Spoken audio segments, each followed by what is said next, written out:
Hi all, this is Mr. Yeager for chemistry. We are introducing the unit on thermochemistry, which is all about the movement of heat in chemical reactions as well as state changes. We will talk about states of matter in a separate short video, but this unit has quite a bit of analysis in terms of interpreting how these changes occur, how the energy moves around, using graphs, using calculations, using words, all of it. Again, this presentation was made by another excellent chemistry teacher, and we'll go from there. Okay, so thermochemistry itself. What is thermochemistry? It is the study of the transfer of heat, like I already said, the study of energy transferring through the form of heat. All right, we'll get into the definition of heat as well. Essentially, all physical and chemical changes and reactions require some form of energy change occurring, okay? It might not be something that is really felt by a person, but there is a changing of the energy, either absorbing or releasing energy, and we'll get into what that feels like, all right, to you, how we would feel that effect. And that's because of the bonds, okay, that are breaking and reforming, especially in chemical changes. We do respect the law of conservation of energy, again, which is energy cannot be created or destroyed, but only conserved or converted into another form. All right, so that's what we're looking at with this, the movement of heat. So energy itself. It has this very vague definition. Teaching physics, I say it's one of the vaguest definitions. It's the ability to do work or supply heat. That is actually a very decent definition, obviously, with work and heat. In physics, we only look at the idea of work, the ability to make that object do something else. All right. In chemistry, we are primarily looking at the heat part of it. But if you get to definitely a higher level chemistry course, which could be completely called thermochemistry, you would obviously, they see that it's a combination of both doing something as well as releasing this heat or absorbing this heat. Energy is measured in joules, J, so anything that we end up calculating for energy will be joules. All right, so heat itself is the actual transfer of movement of that energy between two objects. And we feel that because of temperature differences. Something is hot, something is cooler, okay, or not as hot, all right, or hotter, okay. So that is the movement of heat, but that is what heat is the actual movement of that energy from one spot to another. We can measure heat partially, okay, this is the thing I want to be clear about. We obviously relate temperature with heat. The higher the temperature, the more heat we are feeling. The thing is, we are feeling that heat because temperature is really the average kinetic energy of the particles. That is what temperature is. Temperature, I don't want to say measures heat. That is a result of the kinetic energy of the particles. What we have to understand is these particles in the air are constantly hitting your body. If they're moving very, very, very quickly at a high temperature, that means that they're constantly hitting your body a lot, which is transferring heat to you, which is why you feel hot. Versus on a colder day, these particles are not moving as quickly, so you're not getting collided with as many air particles, all right? And they might be moving slower than the particles of your own body, so when the particle hits you, it might be taking heat away from you, okay? So that's what we mean by temperature is the average kinetic energy of particles and its relation to heat. Temperature is measured in Celsius or Kelvin. We will primarily be using Celsius this unit, but there are other units later on that we do need to use Kelvin. So there is a conversion. We're not using it that much this unit, like I just said, but it's a pretty straightforward one. Celsius plus 273 equals Kelvin. Okay, so you just add 273 to whatever the temperature is in degrees Celsius. I understand that in the US we use degrees Fahrenheit. We're not going to deal with the conversion between Fahrenheit and other things, okay? In the rest of the world, they use Celsius. In science, we use Celsius. We need to be able to understand Celsius, obviously, in terms of temperature. Okay? Heat always flows from hot to cold. okay, until both objects have the same temperature. I mean, that's pretty understood. You pull a pan out, you pull something you bake out of the oven, it'll be really, really hot, but over time it'll cool off to room temperature, okay? You're sitting in a classroom that's colder than you, guess what's going to happen? You're going to get colder until you basically match the temperature of the room. You're going to try to heat up the room a little bit, but your own body heat might not change the room temperature that much because it's larger. All right? There are 3 methods of transferring heat. These are 3 that we just need to remember, okay? And the big things would be, I would use kind of word association with this, is the idea that conduction, here, give me a second, I forgot to open up my pen. You're going to see me open up the pen. Oh my gosh.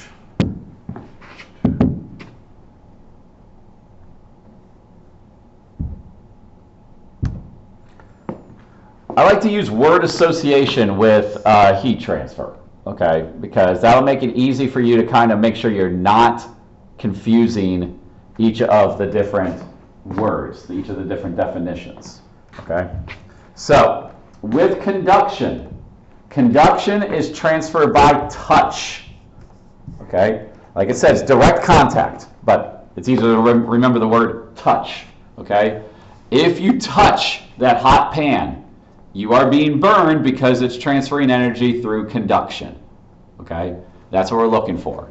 Convection, I like to kind of, the big way I think of convection is heat moving in a circle type pattern.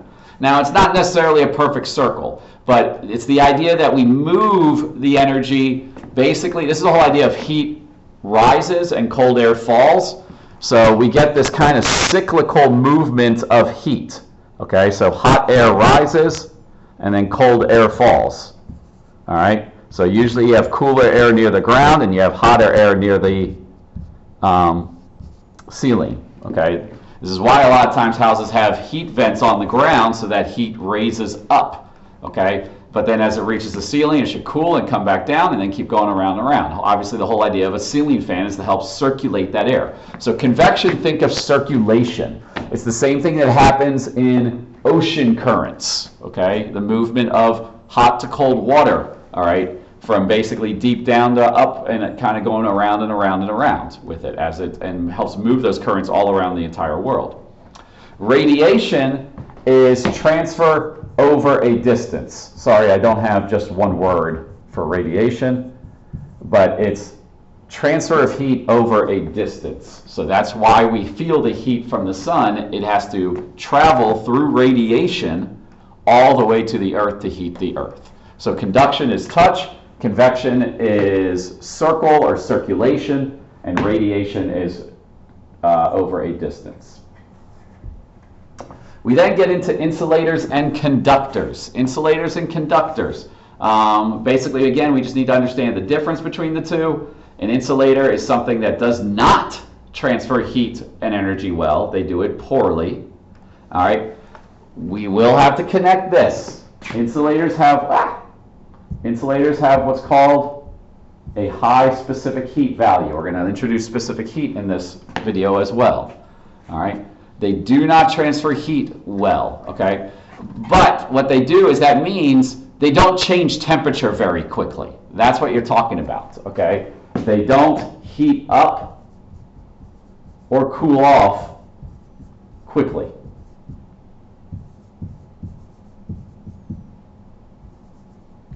That's what an insulator does, okay? Which can be a good thing, okay? Because obviously if you want something to stay warm, if you heat up an insulator, it will stay warmer than something that's a conductor, okay? A conductor transfers heat easily, basically meaning quickly, okay? It'll do it very quickly. It'll heat up fast. That's why we use metals in ovens, so that things heat up quickly. But the nice thing is they also cool off quickly, so they obviously hopefully won't be dangerous to any little kids or anything trying to come around. Conductors have low specific heat, okay? So they heat up quickly and cool off quickly. So both things happen together, all right? In terms of what type of objects, insulators is basically anything not metal. And we're going to say basically conductors are metals. So that leads us then to this idea of specific heat, and this is one of our main ideas, this unit that obviously can be new. We do teach it in physical science, so hopefully you do have some recollection of that. All right. Specific heat, the definition is, it's the amount of energy needed to raise the temperature of 1 gram of a substance by 1 degree Celsius. That obviously doesn't make a lot of sense to people. What specific heat is how quickly or slowly, why am I putting a slash there? How quickly or slowly an object changes temperature. Okay? And what is very, very important to get with this from a contextual standpoint is if you have a high specific heat, I'm just going to label SH, specific heat, the object will heat up or cool off slowly. All right, it takes a longer time for an object to heat up or cool off. It heats up or cools off slowly. If you have a low specific heat, it'll heat up or cool quickly.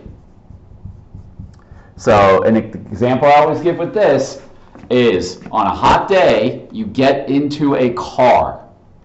Okay, let's assume the car is not leather seats. Okay, let's just say it's like fabric seats.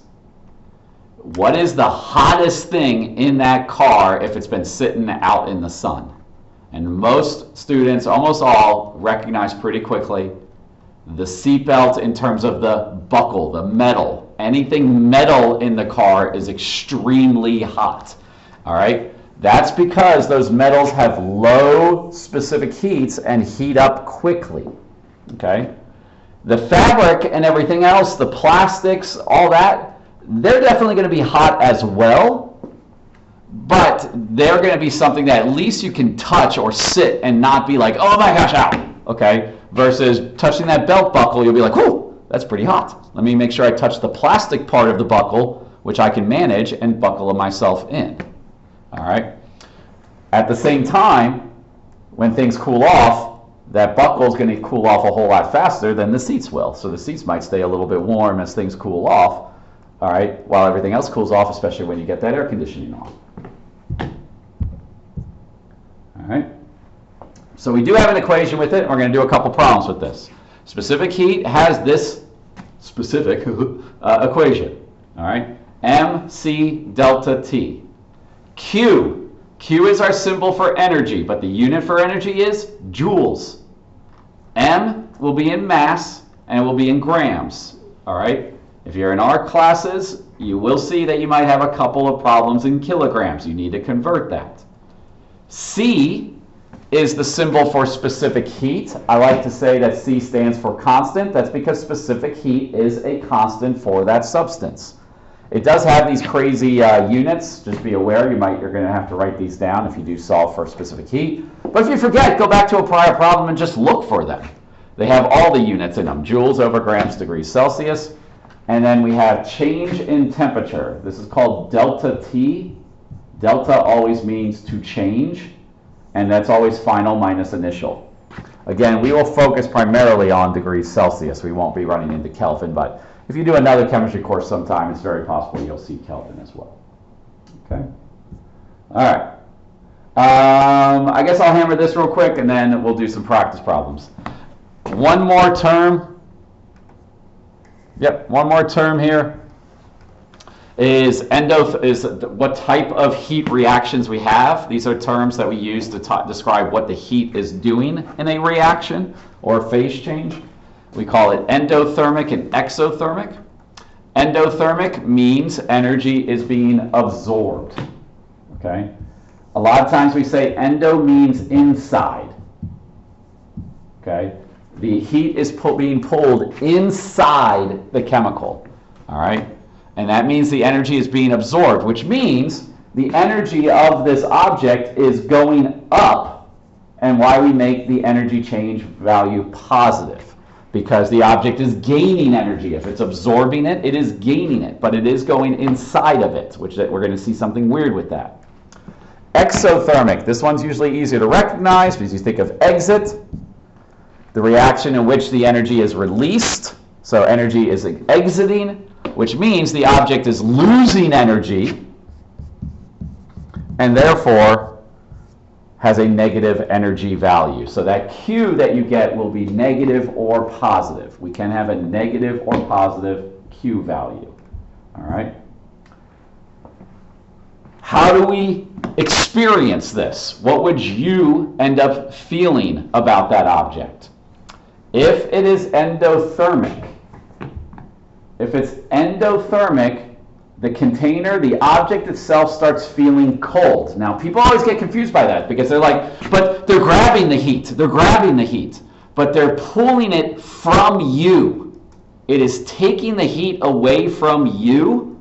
And if you take heat away from yourself, you're left cold. Okay? You will feel it cold. It is going inside of the chemical. It is not letting that heat out. All right? It's not the same idea as something heating up. It's pulling that heat inside of itself and therefore will feel cold. It takes all the energy from the surroundings and makes the surroundings colder. This is opposite with exothermic, where it'll feel hot because the idea is that chemical is releasing that heat and therefore you will feel warm air or warmness coming from that object. Okay? And again, what we're saying is I'm not physically heating up or cooling an object off. I am mixing two chemicals together and all of a sudden they feel colder. That's because they're pulling energy in from the surroundings. Or I mix two chemicals together and all of a sudden they feel hotter. Okay? And it's because when they are mixing together and they're breaking and reforming bonds, they're releasing some of the heat.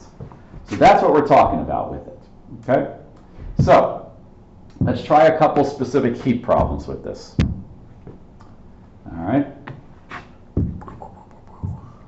We don't need to go over that. All right. I will say this real quick. All right. We did mention Q. Q can be a positive or negative number. You do need to read for understanding, for context in some of these problems. If energy is absorbed, Q will be positive. If energy is released, Q will be negative. That means, on the other side, mass will always be positive, specific heat will always be positive. It's the delta T that can be positive or negative, and it will match with the Q. So whatever the delta T does, the Q will do. So if you're positive, you're positive. If you're negative, you're negative. And it's again because if you multiply positives times the negative, you get a negative. If you multiply positive, you get positives. Okay? All right, so let's try some out here. We already went through that. All right, so how much heat is absorbed? How much heat is needed to warm 1,000 grams of water from 25 to 100 degrees Celsius? The specific heat of water is 4.18. Wow, keep doing that. So my formula is Q equals MC delta T. All right, it says how much heat, so I'm solving for Q, equals 1,000 grams. So 1,000 grams is my mass of water going from 25 to 100. I'll come back to that. That's temperature. My specific heat is 4.18. So that's 4.18. So I'm plugging that on in. Joules, grams, degrees Celsius. I'll be good about that. And then I need my change in temperature. Change in temperature is very simply final minus initial. I'm going from 25 initially to 100. So I'm going 100 minus 25. That's 75. And that's what I plug in down here. And then I just multiply everything out. 1,000 times 4.18 times 75.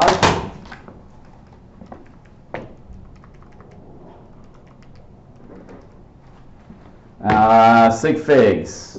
We never use the specific heat because that's a constant. Basically, I'm going to have to go with 3. When I do 100 minus 25, I'm left with technically 75.0. So 3 sig figs, so this is going to be 314,000 joules. So the amount of energy needed, and it's positive because it's pulling it in, heat makes the object get warmer, okay? is 314,000 joules. Be ready. A lot of answers are very large numbers because you're multiplying three numbers together. All right, let's do another one. Nickel has a specific heat of 0.442, so there's my C right away. What is the change in thermal energy? Thermal energy, that's the same thing as heat. I can use either word, so I'm solving for Q again. For a 250 gram piece of nickel, and it's cooled, so the energy is going down. That means it should have a negative number from 25 to 22.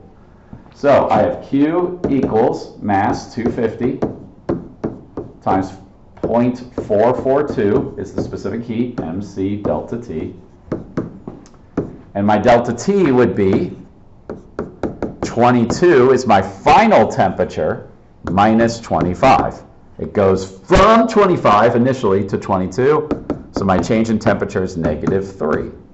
So this should be 250 times 0.442 times negative 3.